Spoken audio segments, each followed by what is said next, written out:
Hello, everybody, and welcome to our weekly Trek Central live streams, where we are joined once again with our lovely guest, Starfleet Boy, and our co-host, Dom.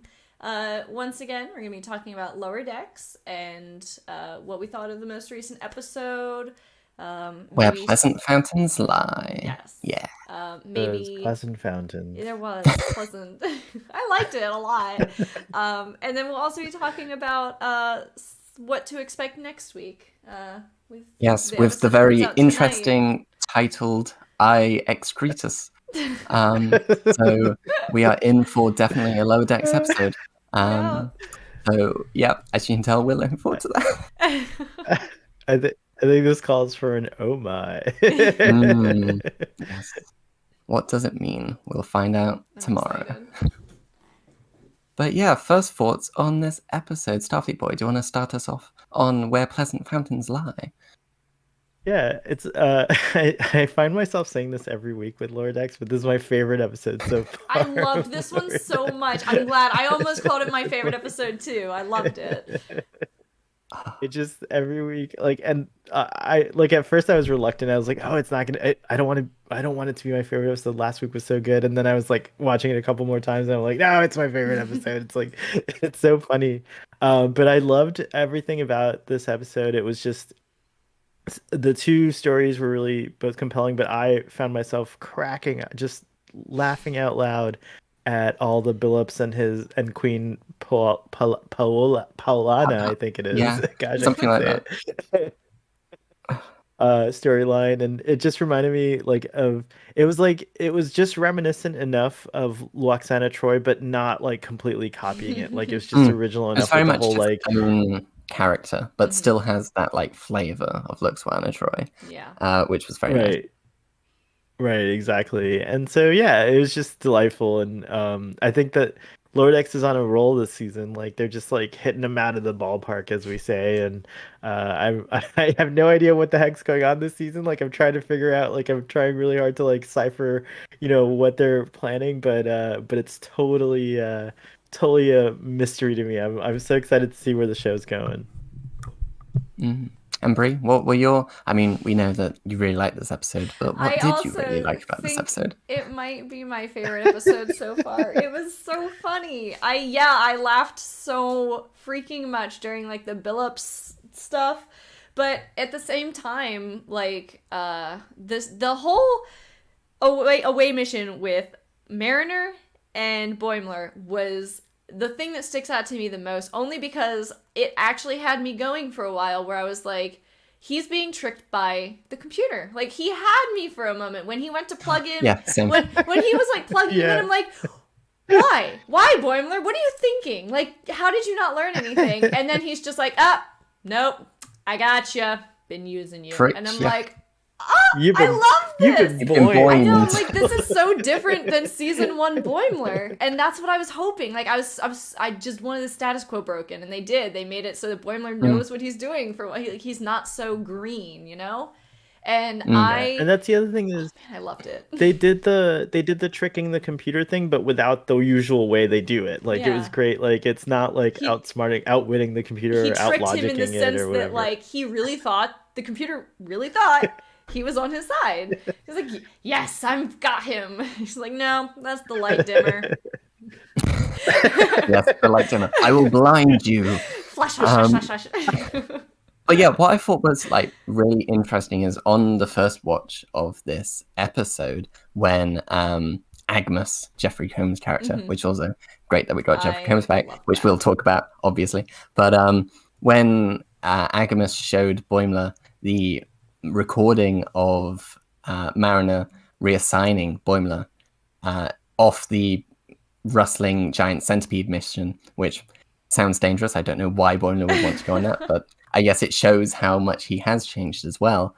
But at first I thought that was just the computer like tricking him and making a false recording, being like, oh, your friend's not what you think it is.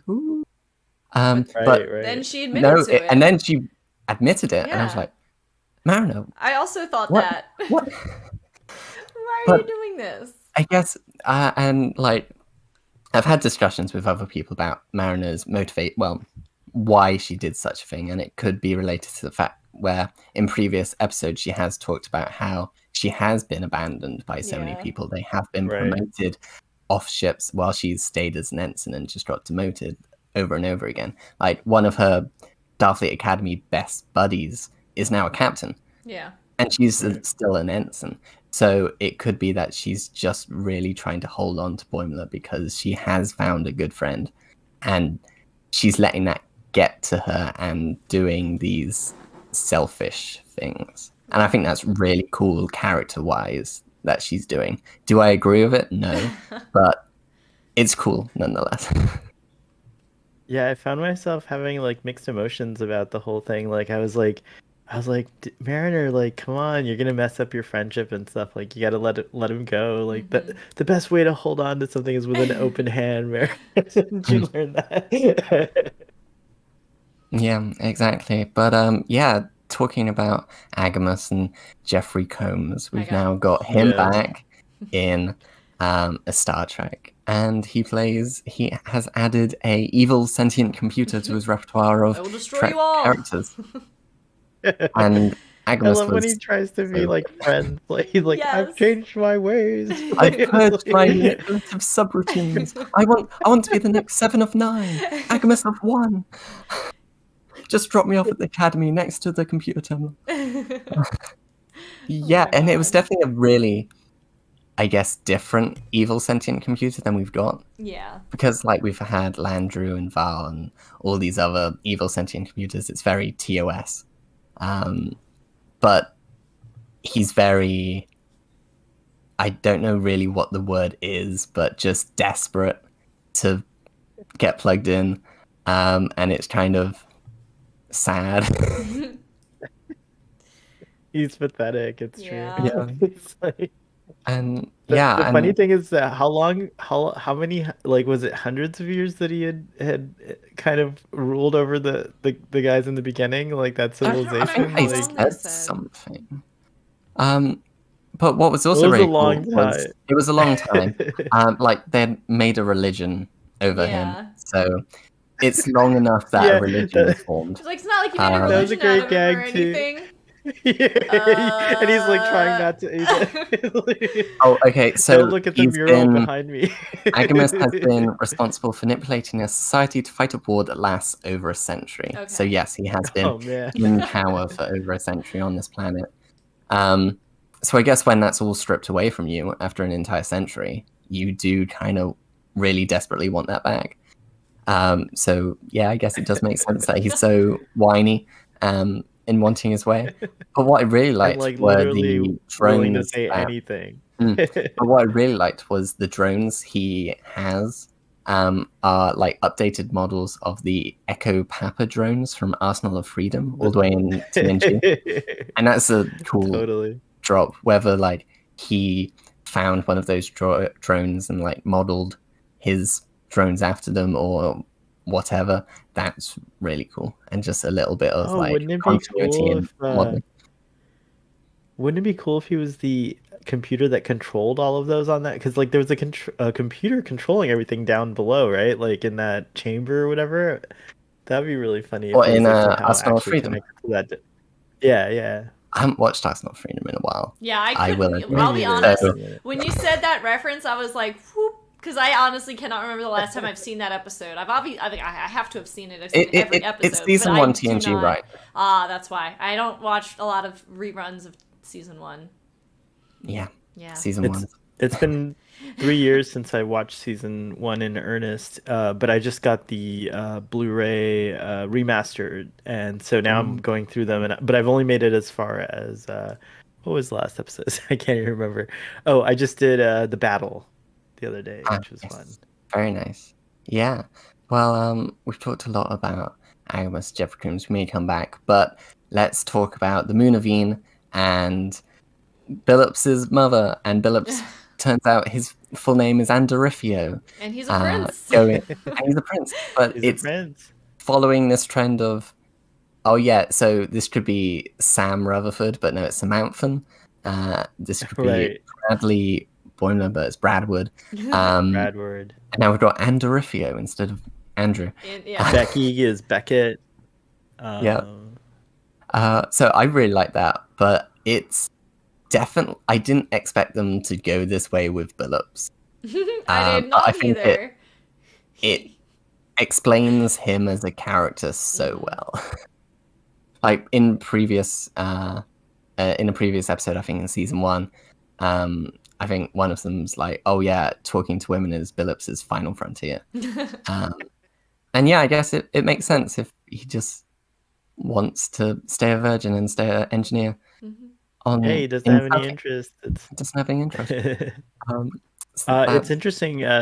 Someone brought up the point of like culturally they seem to be like gung ho on like a rite of passage is to actually have intercourse, and so he could be like this ace character who was being kind of oppressed by his society, and so he left, and that's one of the yeah, they were like, because I saw people mention like it's really nice to see the ace visibility for once. Like it's just not something you see all that often. But yeah, I love what they did with Billups, because it's just like, yeah, he has no interest in anything but what he loves, and he loves that damn work. What do you say? The only woman he loves is two floors high and chocolate. Yeah. And yeah, I respect that. But yeah, and I don't know, I really loved that. I think the Billups storyline was not what I expected, but I loved it. It was great. I really like what they did with that. Not what I expected. Yeah, I love how he just kind of did this 180 in a bit, like where he like obviously he kind of like had to put on the persona of being a prince, but also like nope, not a prince. But he's also like immediately put on like the jewels and the sashes and stuff. He's like, yep, yes, not a prince, but hello. Yeah, he's like so reluctant, but he knows he knows all the protocol, and he's like he's being adorned as they're talking, like, perfectly. And yeah, and he knows how to talk the language for being like, oh, the dragon flame blood is out of alignment. When he turns around and he's like the elf thing. No, don't do that. I love that so much. And the thing is, like, wouldn't we all try and make up random words if to make things sound more magical if we were in that kind of situation? So we can't fault for that. I 100% found my vacation spot, which is to go to the planet, because I'm a big Ren Fair person. So, I was already planning to. I was already planning because I'm from Maryland originally, and we have one of the, if not the best Renaissance fair in America. It's the best or the second best. I think our only competitor was out in California. People come from all the fuck over to Maryland, and it's all the way from August till October. And there's a permanent settlement that is built for this Renaissance fair that does not get taken down. All the buildings are permanent. It is acres upon it's like hundreds of acres, this place. I used to go every year. That's what got me into the idea of like deciding I wanted to be a cosplayer. Was as a kid always dressing up in like fairy like I would make little fairy costumes and stuff. I've already started planning I'm going next year. And I've also, there's one in March that's very small, that's local, but I'm probably going to make a costume for that one too. And I was like, why do I always do fairies? Cool. Let me do some elves or something different for once. Yeah, it's very interesting, the Ren Fair thing, because it's not that a prominent a thing in the UK. It's very an American thing. And interesting. The closest we get to Ren Fairs is more like historical reenactments, so more serious. This is a good point. Your Ren Fairs of let me get a flagon of mead. Oh yes, it's literally a big turkey leg. It's literally, imagine like also, you're in I look at it as like I'm in a D&D world. I don't ever look at it historically. I go into it and I say I'm like, that's why I do like fairies or like now I want to change it and do like an elf maiden next time is like what the build I'm gonna go for. And so it's like I never go in with it thinking like, oh yeah, I'm gonna be like historically accurate. And there are people who do armor builds, and I have friends who do armor builds, and they do historically accurate. And God, good for them. Those things are heavy. Never in my life will I do something like that. But like even my friends that just do chainmail, it's so different. But I mean, seeing how excited you guys are about Ren Fair, it does make sense that a colony of Ren Fair types a group of Ren Fair types would go and colonize a planet, find a planet with dragons, and then colonize it. Yes, that makes 100% dragons sense. Colonize it. The other thing that's interesting, and I feel like I don't know if this is like tied in or if this is just my head continuity, but Bijo Tremble, who was the the woman Who saved basically Christ? credited with like yeah, saving Star Trek. She was the so here in the States we have this thing called the SCA, the Society for Creative Anachronisms. It's like basically a medieval giant medieval club. Yeah. And she and her husband were the king and queen of I forget what region, but it was like the Pacific Northwest or somewhere around there. And so I was in the SCA. I think when she was king, when they were king and queen of Oh, the wow. whole thing too, if I'm not mistaken. Yeah, So yeah, that was pretty cool. And those are probably the same people that came out for the one on the East Coast then, because we also had an association with them as well, and we also like the king and queen. It could have been different because it's East Coast and West Coast, and it's a permanent thing. But I think they might have. But I think there when's your might be like a held? queen and king of everything. I don't know. That Yeah. I feel like she would be. Yeah, because I I have was to gonna go say, look it up again. I was gonna say because I know we have some kind of affiliation with the one out in California, and I think the dates are opposites of each other. Like I think the California one is in the spring, and the one in Maryland is in the fall. So I'm pretty sure if it is, it's probably the same people.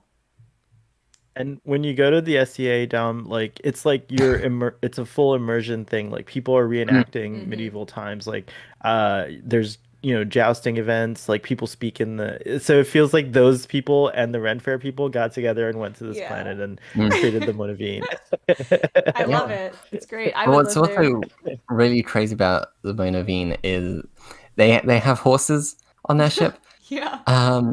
Because of course, but what's really cool is that their stables still like have that high tech element of it, like the stable doors of force fields, which just look intricate, intricately woven force fields, if such a thing exists.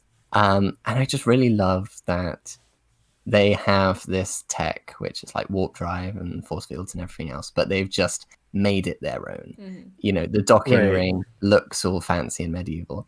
I'm sure if like there's a like the explosion that happened in this episode, that when the bulkhead slows down, it looks all like iron gates and crazy stuff like that.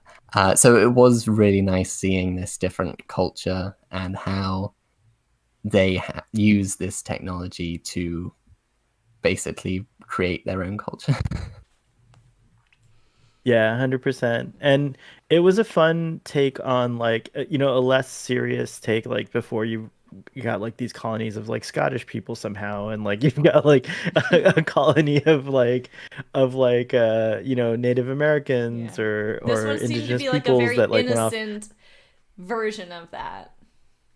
Yeah, and like a less offensive one. Like Yeah. who's gonna get offended by No. by the Ren If Fair anything, folks? like the people who go to Ren fairs are not going to be offended. They're like, no, this is the planet I would like to live on. Although it's interesting to think like because Billups does talk about going on fantastical adventures. What kind of adventures do they get up to on Hesperia? Like, do they just like go on a Float horse and just around. go around the place, or do they just make up? Oh, we've found a planet of orcs, so we're gonna go fight them. Do they do stuff like that? I feel like they do, and I feel like we need a season 3 follow up to this, like where we visit Yeah. Hesperia, because I mean, I bet definitely there's if- dragon riders and everything. Like, it's... And definitely if like you said, the queen is like a Luxwana Troy stand-in, it would be great to go back just like Luxwana Troy Yeah. does come back, and hopefully with different episodes than just the episode where everyone gets horny and Luxwana Troy's here. It's not Right. just the episode where the queen tries to get Billups to have sex. No, something like new, but still have her come back. That'd be really nice. Yeah. And Brie, we've got I saw a that. super chat. Yeah. Ooh. Yeah, Snoopy McQueen said, Trek Yards goes over new shows every week. We should do something like that every week. And we do. As in, This is what this this is what this is. We also do reviews of the Welcome. episodes every week. So Yeah, we do two Welcome. versions. We do a pre-recorded where I think you guys do review. they do Easter eggs. Do we still point out Easter eggs? in that? No, we only do the Okay. Easter eggs on Twitter because It gets It's to be a fun, lot. Yeah, especially with Lower Decks, it gets to be a lot, so it'd be hard to write that script and make it coherent. Yeah, we do a review that's pre-recorded and then our live stream where we discuss it live. And so welcome. Yeah. So unless you mean something else in terms of what show they do, let us know. But apart from that, this is it. You're here. Welcome. Yeah, we've got some regulars in the chat as well talking about how they really like this episode, like Boat Trek. Is that how you pronounce PJ's? Yeah, Boat Wreck. The episodes are certainly getting better. I can't believe there are only 3 more left. I know. Jill saying great episode. These episodes have been really good. So yeah, we're definitely looking at possibly a repeat of season 1 in the fact that these last couple of episodes are getting really good. I would say like the first couple of episodes of this season were not the strongest, but as we're getting into this home stretch, they are just going from strength to strength, and I'm really looking forward to what we will see next week and the following weeks. Totally. I can't wait to stay up until like 1 or 2 to watch the episode tonight if I don't fall asleep, and then I gotta watch it tomorrow. Yes. Avoid spoilers. I do the whole waking up super early thing, and then I don't go on social media until I've seen it. That kind of thing. I always forget. I'll like open Twitter and I'll forget what day it is, and I'll see a screenshot and I'm like, oh god. Same. And so then I'm like, oh gosh, no, I have to watch it. So that happened with the Billups. I saw Billups. It was like Billups and the 2 guards on the bed. And I was just the like, guards which have been trained since birth. Yes. Which is horrifying. Right. Okay. Sure. Congrats. That means that if we're hi, gonna Athena, just bust the door open. Hello, pupper. Sorry, what were you saying? I was gonna say that if we're to assume positive intent, that means they're like they just drink milk without cereal. I don't know what that is. I'm trying really hard to justify it, but it's a weird thing to be trained from birth to skip foreplay. It is, yes. Let's not look too far. Look too deep on that one. That being said, those 2 were a little oversexed. I'll just say that they were like ready. I will say it was nice that it was both of them were oversexed. Like it wasn't just we can see the woman guard's cleavage, but it was like, the guy has a massive package. Bulge in his armor. It's like that armor did not hide. Or the armor just enhances, and also he has Batman nipples in his armor, like all the suits of armor. So at least we have that. They would. But the guards were very over-sexualized, and I'm glad that it's both of them. And there were some humorous points where Billups said, I have to run a full diagnostic up this place, and the woman was like, you can run a full diagnostic up my place. It's like, please, I'm working. It was so distracting, I'll say that. It was hilarious. I loved it. I was like, what did you guys think of one of the things that I really appreciate so far this season is that they are giving a little more emphasis to the upper deckers, but it still feels like a very much grounded in the lower deckers series, and I like that they're just giving us a little bit more of everyone else's story. Yeah, and I think that can definitely work with the A plot B plot style, which this has, rather than following the A plot being a series long arc and the B plot being we've got to focus on the lower decks, because there's not really a series long plot which goes over each and every episode. They can do A plot is Billups, or vice versa. A plot is Mariner and Boimler, and B plot is Billups. So they can flesh out these characters, which is very nice, because I know there were some very big Billups fans on Twitter and such, and even though he got very little in season 1, because obviously that's the definition of fandom, you can find someone who's a massive fan of any character, even if they have 0 screen time, like Bella Oxmix in A Piece of the Action. There we go. There's my one Piece of the Action reference there. But well done. I was trying to find ways to But yeah, it's nice that we get more of these characters and get to know what they're about. Yeah, 100%. Like, I mean, we got more. The only one I feel like but we got a good bit of him last season was is Ransom. Yeah, So I'm looking, there's no but who backstory knows? for We him yet, still got really. 3 episodes left. Yeah, we don't know his full deal yet. Yeah. Although, I who knows? There's 3 more episodes. I have to agree. Like, I don't think it's doing too much with the upper decks, because even when it does discuss the upper decks, it's in tie-ins with the lower decks. Like, Yes. the whole reason we know about Yeah. the Billups thing is because Rutherford had to go over there and assist and, chase down to try and, stop what was about to happen, because he realized everything was a trap, and it's a trap. So Yeah, and it's also the same with previous episodes where, we got a lot with Dr. Ta'ana because we got it with Tendi. Yeah. We get a lot Right. with Freeman because it's a lot with Mariner. So it's nice that they do pair them to give them, to still make it a lower deck show, but to still give the upper deckers just a time in the spotlight so we know what they're about, so we can actually care about them as characters. Yeah. Yeah. Yeah. I really liked the Rutherford Billups kind of relationship too. I think that whatever you want to call it, it's like a kind of like an idealization that Rutherford has for Billups, and he really appreciates him, and they always have kind of like a tender relationship. And I personally kind of do a little bit of Jill's gonna yell at me. A little bit of shipping for the 2 characters, and I thought that Rutherford might have been a little bit oh, when he comes in, he's like, has Billups' kingdom come yet, or whatever it is, and then he's there trying to help him and save him from losing his virginity. I thought there was it was cute. I don't know, I like all that stuff. I will say, when I watched it with a bunch of people here, when it got to the Rutherford goes and sees Billups, and Billups is in the bathroom, we paused it and went frame by frame, and you do see Rutherford's eyes go straight to Billups' crotch, stay there for a couple of seconds, pop back up.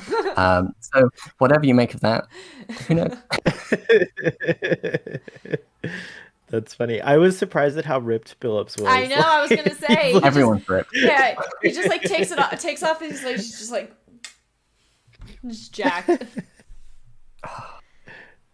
But yeah, he definitely did not expect that from Not his. at all, no. But it was last episode, right? Where it was when Boimler got his suit modified to look extra buff. So right. It could be that this episode, Billups's uniform is just modified to make him look less not ripped. buff. Yeah, He's exactly. I just want to be seen as the away. engineer and not the stud that I am. So yeah. Well, I feel like the lower decks uniforms are probably the baggier uniforms that we get later in later seasons of TNG, so it makes more sense the other way around. But yeah, it is funny that you can just kind of wear. I guess the thing with Boimler was a reference to Wesley, Will Wheaton had to wear a underbody thing apparently to make him look just a little more toned or defined. Especially in the early seasons, they all had shoulder pads. Yeah. Everything. Oh man, the 80s loved their shoulder pads. You can actually see them. You can see the not seams, but you can see the pads through the uniform in some shots. So it's probably a reference to that, because Riker was definitely wearing one of those. I've got to get one of those underbody things and just kind of wear them around. I'll look forward to Star Trek Mission Chicago, where Starfleet Boy will be in a ripped lower decks uniform. Well, yeah. Actually, because of the Renfest thing, because of the Hesperians, or what would they be called? Hesperians? I'm totally gonna go in a red. Yeah, I'm gonna go in one of my Renfest outfits, and that's it. Call it a day. Yes. I'm a Hesperian. Yeah.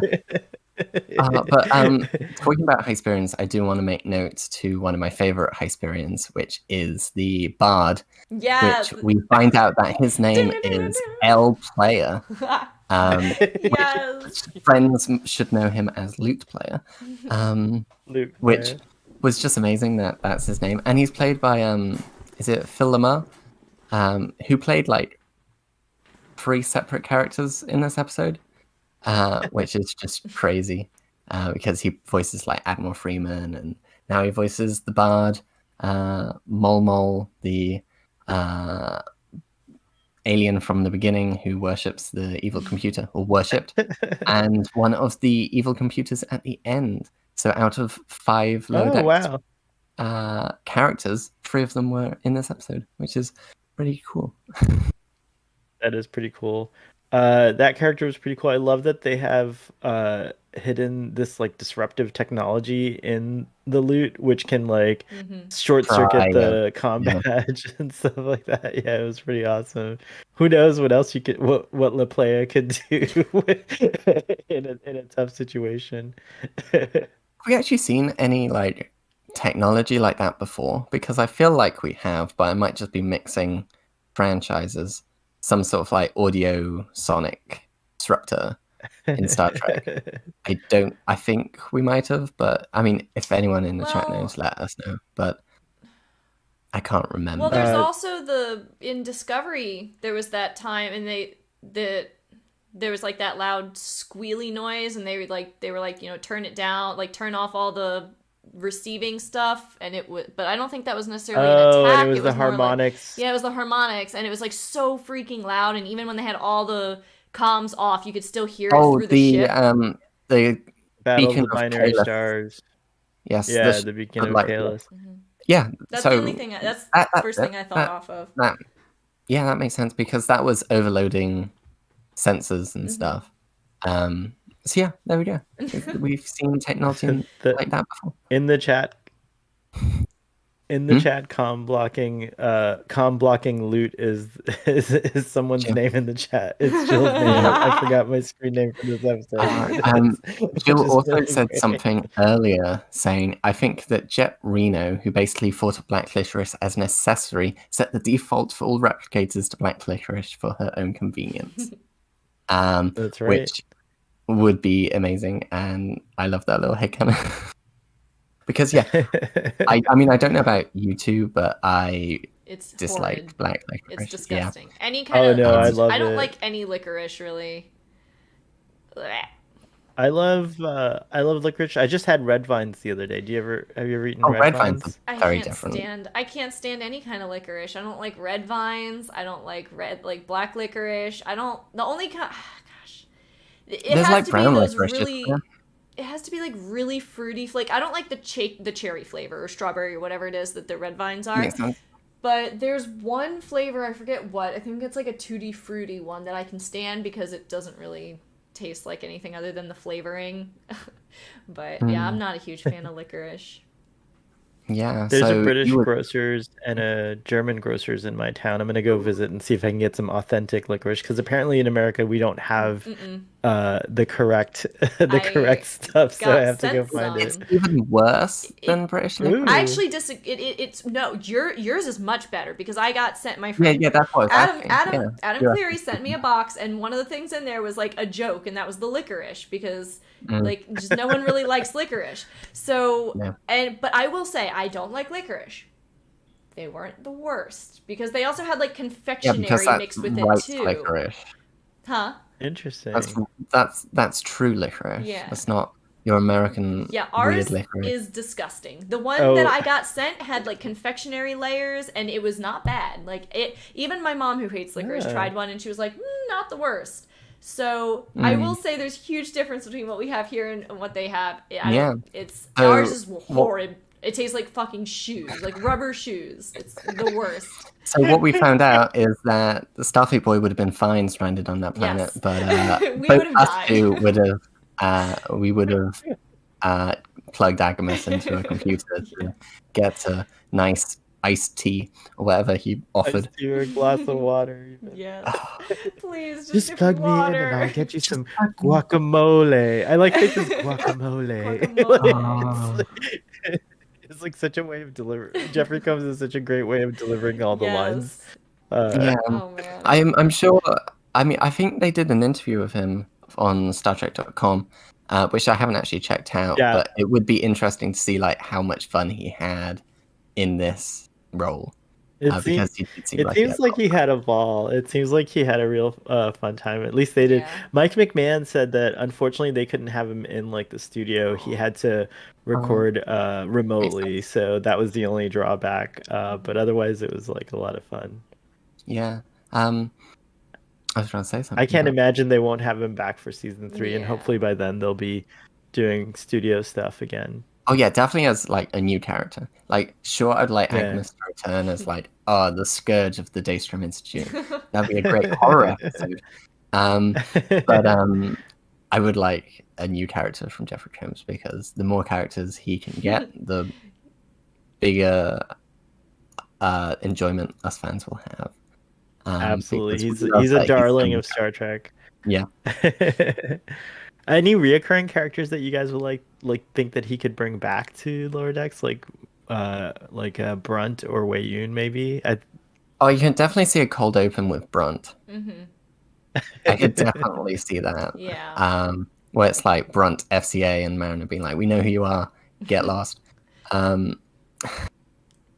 You know, it could be anything. They could even like go all the way to the Sunkatse arena and have him reprise his role as, what was it, Penk, the one who is with Dwayne the Rock Johnson and Voyager. The Rock Johnson. Yeah. Oh yeah. Yeah, they could easily do a cold open where it's just like, and here are the lower deckers on the Sunkatse arena ship. Yeah. And Penk just arrives and is like, "What are you doing? The Rock's meant to be on in 5. Get him ready." They That's could pretty easily funny. have that. Apparently, he was interviewed on the Seventh Rule podcast last week. So hopefully that's got some stuff about how he came into this role for this week. So I'll look into that. Yeah, I'll have to listen to that. Yeah, well, I'll check it out. Yeah. Do we want to talk about next? Well, I say next week. Well, is there anything tomorrow? else we want to talk about this episode? Well, it's already been 40 wanted to ask, minutes. like, oh, have we? Oh, wow. Just wanted to ask you guys about the planet that they were stranded on. Like, that had some interesting, like, it looks like a lot of ships crashed there. You'd think they would have like erected like some sort of beacon by now. But that being said, what did you think of all the? What's that? The beacon probably also crashed. They put it up in orbit and it just fell. Really good. We found the beacon. Oh, it's on the ground. Like at the end, we do see a runabout, which is really cool because runabouts are really cool ships. Yeah. So ships are able to go to and from planet, but if you're caught like unaware, you just crash. Yeah. So that seems what it is. So yeah. I feel like the ship that they send the distress signal from, again from Twitter, I found out that that's the Baul language. So it might be a Baul ship, which is kind of cool. But that's not a Baul captain. But the skeleton there is really cool. Something I think is right. I don't know if it's the intention or not. But I was watching the Toys Who Made Us, the documentary on Netflix on Star Trek toys, and it was on the Mego line of action figures, and they made some really great action figures, but they also made some really like creatively licensed action figures. So the Gorn looks nothing like a Gorn, and then Mugato figure was a Mugato head on a humanoid torso with clothes, and the skeleton you see in this ship does look like a Mugato head on a humanoid body with those clothes. So it could be a Mugato Mego action figure that died there. Well, that is such a deep cut if they did that. That is so the deepest cut if they've done that. Yeah, and it's just that I watched that episode of Toys Made Us like the day before Lower Decks. So when I watched Lower Decks, it was like, wait, is that the Mugato action figure? Wait, what? It's very likely because like the artists and like Mike McMahon definitely love all that stuff. Like they had the Spock, he has the Spock helmet and like making like a Tom Paris plate and stuff like that. But I wonder now because I was speculating. There's like I forget what novel series it is, but like there's a tragic story of a Mugato that gets like genetically enhanced to become like like sentient, and he becomes like an ensign and Starfleet. everything. And I can't Well, remember. Oh What's that? no. he isn't. I'm trying to remember if it was the He's ensign named was after like the put guy who into the played. mind, but yeah. He's named after the guy who played the Mugato and also the Gorn, I think, in Okay. TOS. Yeah. But anyways, he sadly his fate is that the genetic manipulation doesn't hold, and he turns back into a Mugato, and it's really sad. So I asked Brad in LA if that's the case, and he's like, no. And so now I'm gonna be like, yeah. So now we've got to ask him if it's a Mugato Mega action figure. Yeah, But yeah, now I'm with gonna go back and going back to like the Baul language of the ship, so it could be a Baul Kelpian ship, presuming that they have made the Baul Kelpian alliance or cooperation or whatever at this point. planetary alliance they called themselves at that point. It has been 100 years Was that the only two races on that planet, or did yes? Okay, but so they've never. It also could be that because Boimler and Mariner found their way to the ship, it could be that the Mugato action figure crashed and then found this Baul ship and was like, oh, okay, it's got some power. I'll try and fix it. And then it's like, I'm just going to have a nap on this captain's chair. And then that's good too. Napped forever. So yeah. Oh, you helped me figure it out. Thank you. That was that was the only question I had on my mind. But I think, but also we have to, before we talk about next episode, we have to talk about Okinawa and the Daystrom. Oh yeah, because I screamed when I saw the Daystrom Institute in all its glory. Obviously, for those who don't know, we see the Daystrom Institute in Okinawa in Picard in, I think, the first episode. Is it? First or second episode. And it looks exactly like the one we see in Lower Decks. Obviously, not exactly. There are some, because it's 18 years until Picard happens. This episode happens in 2381. And Picard happens in 2399. So you can see that there are some differences. There are some more buildings. There's an extra monorail system. There's another orbital station put up near the Institute. And it's just really cool to see the Daystrom Institute. They even reference Okinawa ramen. And we see the Daystrom Institute logo. And it's really cool. And I just really love that. Yeah. They even had like a scientist wearing the same outfit from the episode with the silicone, life forms or whatever. They were the silicon based life forms in TOS and TNG. Wait. And and just all the computer. I know you guys covered this already on the Easter eggs on Twitter, but just having the CBS logo on one of the Twitter, of one of the evil robots, and then there was one that looked like Batman. It was like really, and I could have sworn there's a Triforce. Yeah, there was the Triforce. There was a bunch of other I've been playing far too much Zelda for the last 2 weeks. I redid Breath of the Wild, and so I'm seeing it everywhere. Nice. I thought it might have just been me. Yeah, everywhere. No, it was not to go too off tangent, but Breath of the Wild, I've never been able to finish it just because I just get lost riding horses everywhere. It's fair. too open world for me. That's fair. It's too open world. But yeah, but I love it. Is that all from this episode which we want to talk about? Is there anything else? Either you guys or anybody in the chat wants to talk about this episode before we talk about what tomorrow might bring for Lower Deck. So yeah, anything? Nothing for me. Brie, anything?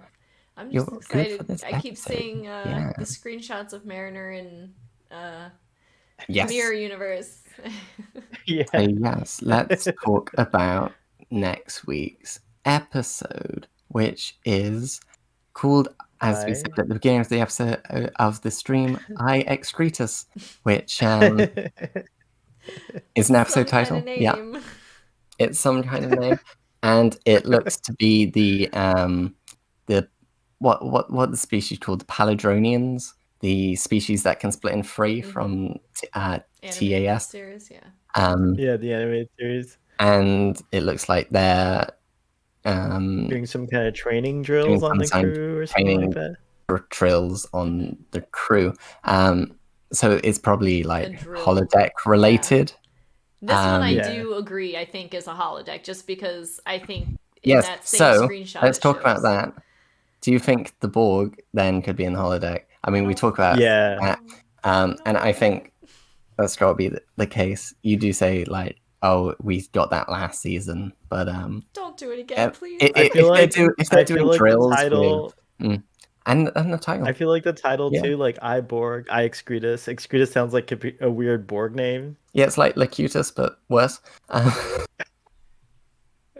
I'm gonna get my hopes up. It's gonna be a holodeck, isn't it? Yeah. It's gonna be a Borg holodeck. But it looks like they're going through different drills from, like we said, the Mirror Universe, going TOS style Mirror Universe, to the gunfight at the OK Corral, which is definitely something they're bringing back with the like half town and red background, which is quite iconic look. Yeah, that's pretty cool. TOS, and then also Fistful of Data is kind of bringing that into it as well. Yes. And then something to do with the motion picture era, like like the TOS film era. It looks like they're dressed in that style. Oh, we have seen we also did see in like the trailer Rutherford doing the Spock, radiation's leaking out of the Enterprise, you need to go in and fix it, but it'll kill you if you go in. So it could be that that's a test for him to then be like, oh, if you're in that situation, what would you do? Would you do a Spock and sacrifice your life to save the Enterprise? So it could be that. Right. It'd be pretty neat. I'm trying to see if there's any other pictures. Yeah, and we see Tendi with a Klingon patient. Yeah, that's right. If we're following the style of, okay, they're like drills for testing people, and it's based on previous episodes. So, we've got the Mirror Universe, we've got Wrath of Khan. It could be that this is how does Tendi deal with a Klingon who like wants to die? Because that was a big thing in TNG. Worf. See, he like broke his back or something. That's right. And he wanted to die, and they were like, "Do we do this? Do we let? See, I'm thinking do we commit euthanasia?" It's more along the lines of like in Enterprise, how they found the Klingon who got hurt, and they're like, "No, we're gonna get this man back on his feet before he even knows what's going on." Oh, in Broken Bow. Yeah. Yeah, it could be that as well.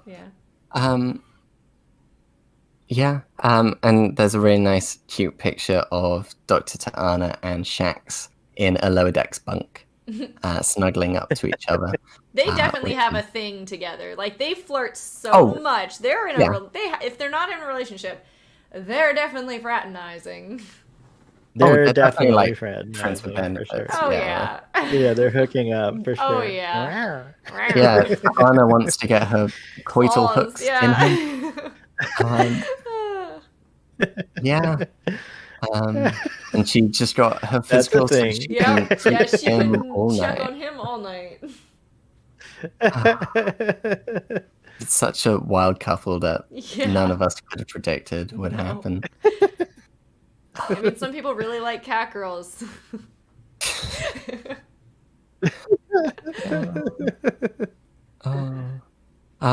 But it actually, with the upper deckers in the lower decks bunks, and we also see some of the lower deckers on the bridge, it could be that one of the drills is like their roles are reversed to see how they would handle. So how would the lower deckers deal with captaining the starship, and how would the upper deckers deal with taking commands and not really being in the loop? Because that is also like a nice thing to add to it even says a consultant arrives on USS Cerritos to run drills that require the lower deckers and bridge crew to swap duties. So yeah, that makes sense. Oh, okay, there you go. That's it. Yeah, awesome. I didn't read that part. But yeah, that's definitely a good thing to improve cohesion between the two. Obviously, we've had episodes where the lower deckers have been like, they don't tell us everything, but that's all right. So to see how much stress the senior officers get put in on a day-to-day basis from a lower decker's point of view might be really useful, and can definitely be good going forward. Based on that that little bit, one of the things I really loved about season 1 of Lower Decks is there's a lot of storylines that are relatable to modern day workplace situations, like just like relating to like, you know, and TNG kind of does this a little bit, but this Lower Decks I think took it to a new level, and that's totally the type of thing that, like, you know, they would bring a consultant in to team build and swap roles and, like, you know, put the people through the rigors and stuff like that. So and it looked like that kind of vibe from when the teaser where she's like, yeah, you know, like she's like a Tony Robbins type of person or something like that. So yeah, that's pretty cool. I like Hello, that Cerritos. Yeah, I'm really excited. I think it's going to be a good episode. Yeah. Sounds like a lot of fun for sure. But I don't think there's really any, apart from there is a scene of Mariner in a like thermal blanket in the sickbay, which I guess could be because we saw the cold open previously in one of the trailers where the lower deckers get left on a satellite. So it could just be following that. Oh, sorry, we left you there for like 3 days. His blanket. So yeah, we'll see. It does look like a very interesting episode. Yes, I'm so excited. So we'll have to look forward to tomorrow's episode. But so I guess with that then we can open it up to chat. What did you guys think of the episode overall? I know I saw a lot of people say that they really liked the episode, but so I guess a deeper question would be, what is it about the episode that, of all the things that happened in the episode, what did you like the most? Or like, what was your favorite part of this episode? Because I really didn't see anyone say like, oh, I hated this episode. Like, it seemed like most everyone was really happy with this most recent episode. So I'm curious to see what everyone's favorite part was of it. And I'm sure Jeffrey Combs showing back up is going to be a big one. Because that was one of my favorites. Like Starfleet Boy going, watching your stream. That was earlier in, when do you do your Lower Deck streams? Tomorrow at 7:30 p.m. So Thursdays at 7:30 p.m. Eastern Standard Time. Last week's episode, it was interesting getting a look at how those people viewed this episode, because they all really liked it. So it does speak a lot on this episode. Lower Decks, I've noticed just from doing discussions for the last few years, is like been the most favorable show overall. Just so many people like really vibe with it, and I'm glad, because I think it's like such a unique and new concept for Star Trek. And it could, you know, it's one of those things where like you're always wondering like, how are they going to pull it off, and they just do it so well. It definitely knows what it like we say a lot in these streams. It definitely knew what it wanted to do, and it definitely did C Demon 78 says their favorite part was backstory, the fact that Billups is a prince. They said that was awesome. And then Com Blocking Loot said the jail for evil computers had me laughing almost as long as Armis. And Dom, Nay Say Never says you have the smoothest voice. Oh my god! You do have a very, very nice very broadcasting smooth voice. Thank you. Yes, I'm trying to get better at doing these streams, so it means a lot to hear that. So thank you. Yeah, Fun Will Now Commence also said they laughed out loud when Agamus yelled that they were going to destroy the lab. That had me laughing so hard. And also when there were so many other evil computers being like, no, I'm going to destroy you. Yeah. With that programming, you wish. Yeah. And then Cake is Eternal said Rutherford trying not to look at Billups' crotch. Oh, he didn't succeed in that. No, he did not succeed. Smooth as a logical Vulcan. Yeah, Cake is Eternal says that I am ASMR heaven. Yes. So yes. Maybe we'll have an ASMR. Yeah, you have your Star Trek themed ASMR on Trek Central now. Where it's like, warning. You give it Dom ASMR Paris. That's your new title. There Mr. System brought up a good question, and this will be the question that we'll end with. I feel like this is a good ending point. What one episode species from TNG would you like to return in Lower Decks? So they can only have shown up in one episode. I have my answer for this already. I want the fish people that oh god, what singer was What, that it? showed up last week? Iggy Pop. Iggy, No, yeah. was it Iggy Pop? No, No, it was Iggy not. Pop It was was not. a It was different one. He sorry. played the same race as Wei-Yun. Yeah, he was he that. did. But It was Mick Fleetwood. Fleetwood, yes, thank you. I was like, is the one half of Fleetwood Mac, but I would love to see the fish people come back because in animation it would be like super simple to animate them. Like it wouldn't. It was. I mean, there's no full face of makeup. I mean, we saw them last week. Not last week, episode 5. Wait, we did? Yeah, we saw them in episode 5. Oh, we Antideans, did, but they were just like a They were just there, and background. You're right. they were like, When did that happen? they were driving in the car Was on that the one station, of the things? I thought that. and they drove into fish people, Yeah, and but they were like, oh, was it He the was same? wearing not- an apron. "We're not people, we're fish," or Right, something. was that the same race though? Something Or like That was was that the like same a... race. Huh. They were on Starbase 25. Yeah, they had the. Okay. They had like the. Well, darn. But that is a good one. Well, Although it's they haven't already been happened. featured. Like, they haven't. Yeah, I imagine the question meant like a talking role, like a more like prominent role. So I think they should come back and be a feature. Yeah, so Mariner referred to them as fish people, to which one of them who overheard the comment replied, "We're not people." Okay. I guess I didn't realize it was the same that was race. a speaking role. Yeah, I thought it was. I guess I thought it was a different It's aquatic true. race. There were some non-Antidean Okay. fish. I think the as well. the thing that I saw the most was the thing that stuck to the windshield that looked like Yes. an octopus or something. So it's like where my attention went. That's right. Conblocking Loot says what the species from Insurrection that the sonar the Baku. Yeah, the Baku. Yeah. I think Angie, is that her name? The one that Picard falls in love with? Oh, Anish. Yeah, she's Yeah. Baku, right? So yes. Yeah, she's Baku. So Conblocking Loot. Do you realize, Jean-Luc, how much trust you engender? I love her. And she does that thing with her lips. Yeah. So what I about love you, it. Dom? What TNG species? One off. I think, is it the Solanae based species that Riker gets abducted by and they experiment on him? Oh yeah. Oh, you mean the clicking weird, the one that they scary abduct a few clicking. people and it's like click click click click click, click, click, where they have to recreate the table. Yes, the Oh god, that's horrifying. Solanosian based life forms. That would be Um, horrifying. that's But funny. yeah, I'd love to see that. Yeah, and they're found in a subspace manifold. I would like to see them again because they were such a. Wow. Creepy. They're expanded a lot in Star Trek Online. So there's already like some stuff they can build on from that, where they're like, Ooh, they scary. serve the Can they abduct Iconians. you? I think That's who I would like They to abduct see you, yeah. is the Takan. I would like to see the Takan Empire. the Takan Empire. Yeah, because then you can also link that with Picard, because Yeah. it's Yep. even though it's not like outright said, it's heavily hinted that the Takan were the empire that were destroyed by the Simps. So it's like you can make so much more there. It's like Yeah, there you go.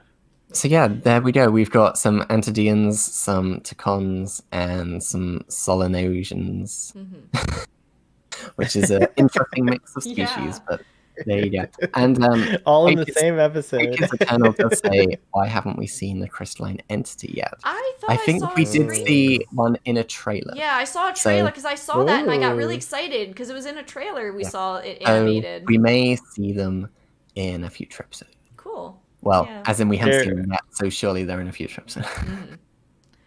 But I didn't read the book, but somewhere in the wider Star Trek, the expanded universe, there is a thing about how there is a colony of them. So they travel together normally, and the one that was like bloodlusty was like a lame one, and so it went off and started like killing or whatever. But normally they're not that harmful, or apparently, or something like that. I'm excited. I'm really excited to see the last 3 episodes. But I don't want it to Yeah. end. But I don't want the stream to end, but you guys have been amazing. yeah, that too. But it is It's about been a that fun time. It has reached an hour, and I do technically have somebody sitting out in my yard waiting for me. I know. So I don't want to leave Makes her me waiting go for to too long. entertain you. But yeah, I just wanted to thank you again for stopping by as our guest Starfleet Boy. It's always nice to have you. And Thank you. for everybody else in the stream, we will be back next week to talk about the episode that comes out tomorrow. So we will have, I'm sure, plenty to talk about for that episode. And our guest is to be determined, or do we know who? It's to be announced. All right, It has cool. been determined. It'll be announced, To be announced. probably on Monday, All right, maybe. cool. I'll see if I get around to doing it. But yeah. Other than that, I think that's pretty much everything for this week's stream. We will be back tomorrow, same time. But until then, live long and prosper, and thank you all for stopping by.